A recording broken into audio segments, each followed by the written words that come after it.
Entre el gobierno y la oposición por el alza del secreto bancario. Esto tras las últimas declaraciones que hizo también el presidente Gabriel Boric, asegurando que existen distintos sectores que se oponen y que sería bueno saber por qué se oponen básicamente a esta medida. Para conversar con respecto a este tema, nos vamos a conectar a esta hora con el diputado del Frente Amplio, Gonzalo Vinter, para ver también cómo es y cuál es su visión con respecto a este levantamiento del secreto bancario. ¿Cómo está, diputado? Buenos días. Buenos días, muy bien. ¿Y usted? Muy bien, No la veo gracias. Yo lo escucho con fuerza, pero nos estamos viendo al aire. Lo primero, diputado, ¿cómo ve este llamado del presidente Gabriel Boric a que se abra y se levante este secreto bancario? A ver, yo creo que... Ahí la veo. Buenos días.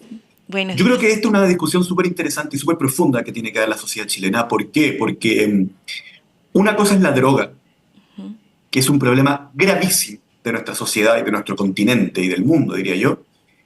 Pero el narcotráfico, que obviamente son inseparables, es un problema aún más grave, porque el narcotráfico hace que cantidades impresionantes de dinero de nuestra sociedad terminen en manos de personas que con ese dinero construyen un poder y un poder por fuera de la ley.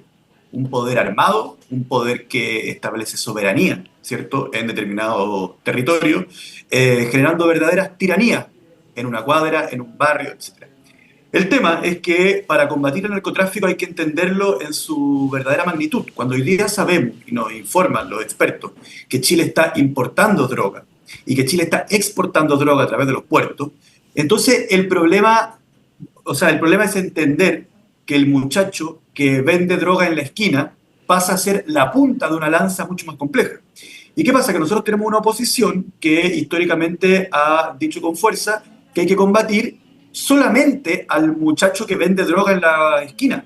Y yo con eso estoy de acuerdo. Pero Claro. si ese muchacho es parte de una institucionalidad mucho más grande que está corroyendo y destruyendo nuestra sociedad, entonces hay que perseguir a toda esa institucionalidad, ¿ya? Si permanentemente solo vamos al aspecto policial, lo que termina pasando es que si tú tomas preso al que está vendiendo droga en la esquina, bueno, el verdadero narco que no vende droga en la esquina va a contratar a otro, va a agarrar a otros soldados, ¿ya? Yo sé, y aquí entro en el debate del secreto bancario, yo estoy de acuerdo con que la cierta privacidad de nuestros datos, de nuestra información, de nuestras vidas, son un valor.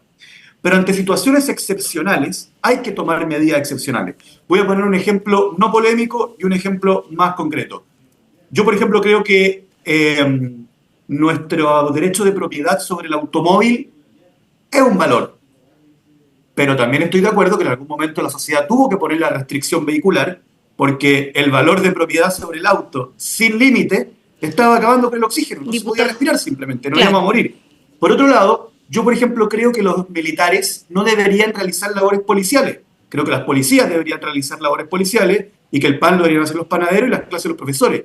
Pero aún así, en ciertas regiones del país hemos tenido que hacer un estado de excepción constitucional porque hay una situación excepcional. Y ante eso es lo que yo creo que tenemos que conversar.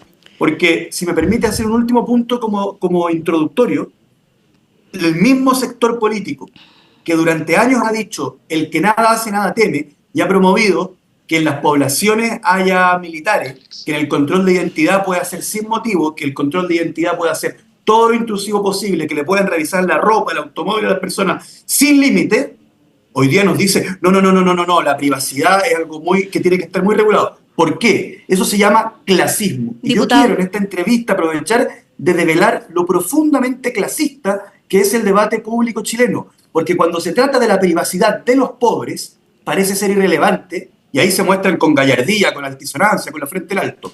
Cuando se trata de la privacidad de los ricos, entonces se ponen muy cautelosos, y aquí tiene que haber un juez involucrado, tiene que haber un procedimiento muy cuidadoso, etc. O sea, a mí me indigna que sea un criterio tan distinto para la privacidad de los pobres con la privacidad de los ricos. Y en ese sentido, diputado, ¿por qué cree usted que hay mayor resistencia por parte de la oposición a levantar este secreto bancario? ¿Hay algún temor detrás de esto? A ver, yo no quiero aprovechar esta entrevista para empezar a insinuar que mis colegas estén involucrados en el narcotráfico, etc. Lo que pasa es que yo creo que finalmente las derechas, históricamente, lo que hacen es defender los intereses de los ricos, ¿ya? ¿Cuál es el problema de fondo? Y que yo creo que por eso tenemos que avanzar tanto en este subsistema de inteligencia financiera, con la ley de cumplimiento tributario, con la ley de beneficiarios finales, para saber quiénes son los que están detrás, quiénes son las personas naturales que están detrás de los accionistas, etcétera. Es que finalmente el dinero del narco ya es tanto, que luego del proceso del lavado de dinero empieza a ser parte de nuestro sistema financiero. En parte empieza a ser parte de la propiedad de ciertas sociedades, de sociedades anónimas, etcétera, y eso afecta finalmente al mundo de los negocios, ¿ya? Y yo creo que por ahí va la cosa. Pero el llamado que yo le hago a la sociedad es a entender que estamos ante una situación excepcional y que ante esta situación excepcional tenemos que tomar medidas excepcionales. Dicho eso, no es cierto que cualquier funcionario del Servicio de Impuestos Internos va a tener acceso, una vez aprobada esta ley, va a tener acceso a las cuentas bancarias de todos los chilenos. Eso no es cierto, eso no está en la ley, sino que hay un sistema, ¿cierto?, bastante preestablecido, en donde la unidad de análisis financiero, previa denuncia, establece un mecanismo administrativo que ya existe en Francia, existe en colombianos se vieron en la obligación de hacer esto. Los norteamericanos se vieron en la obligación de hacer esto, los mexicanos se vieron en la obligación de hacer esto, pero el funcionario tiene que mostrar que había antecedentes necesarios y conducentes a una investigación que tenga que ver con delitos económicos, con ley de armas, con ley de drogas, ¿cierto?, con financiamiento del terrorismo, etcétera, para poder hacer el levantamiento rápido, pero administrativo, del secreto bancario.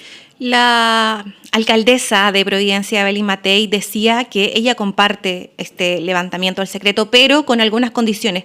Una de ellas, por ejemplo, lo que usted hacía mención, esta capacidad, o decía, no se lo vamos a entregar al Servicio de Impuestos Internos, poniendo también en antecedente lo que había ocurrido, ya ocurrió hace un tiempo. ¿Comparte usted? ¿Qué cosa? Que se empezaron a hacer estas investigaciones y cuando, dijo la alcaldesa, comenzó esta investigación a poder también salpicar a la izquierda, finalmente se sacó al director del Servicio de Impuestos Internos.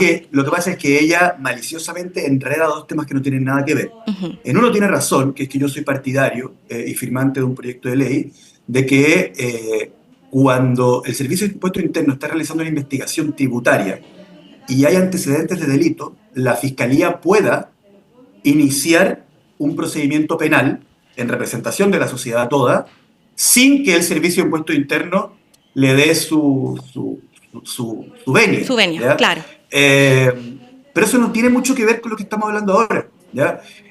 Porque, ¿qué pasa? ¿Puede un funcionario del Servicio de Impuestos Internos ser corrupto? Sí, puede. ¿Pero y puede un fiscal ser corrupto? También. ¿Y puede un diputado ser corrupto y puede ser un periodista corrupto? Por eso es que a todos los rubros que son relevantes en la sociedad tienen que tener un margen de acción y también un contrapeso y una fiscalización y un límite en la ley para que nadie tenga el total poder, porque al total poder tú permites que haya corrupción. Por eso, cuando tenemos discusiones sobre las labores policiales, nosotros somos tan majaderos y se produce este debate tan absurdo en donde la derecha dice cualquier límite al actuar de carabinero significa que tú estás a favor del delito. Y lo que yo digo es, no, cuando tú en la institucionalidad del Estado creas un espacio de opacidad, con total poder, sin ninguna fiscalización, sin ninguna observación, y más encima esos funcionarios llevan una pistola, lo que tú le estás diciendo al narco es, este es el lugar correcto para corromper, porque este es el lugar donde nadie está mirando. ¿Qué es lo que yo le encuentro razón a la señora Matei, a la alcaldesa Matei? Es que efectivamente hay que tener un mecanismo preestablecido, pero la ley lo establece, ¿ya?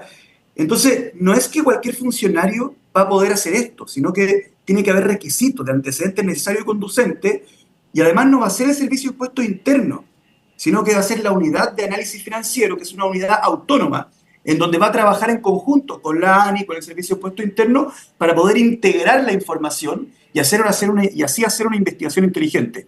Ahora bien, no deja de ser llamativo, y es necesario decirlo, aunque no sea sobre el proyecto de ley, en primer lugar, que para la alcaldesa Matei siempre sea el Estado o el gobierno un ente persecutor de adversarios políticos. O sea, que lo primero que ya se le ocurre en la cabeza es que si un funcionario del Servicio de Impuestos Internos tiene poder, lo primero que va a hacer es perseguir adversarios políticos, ¿ya?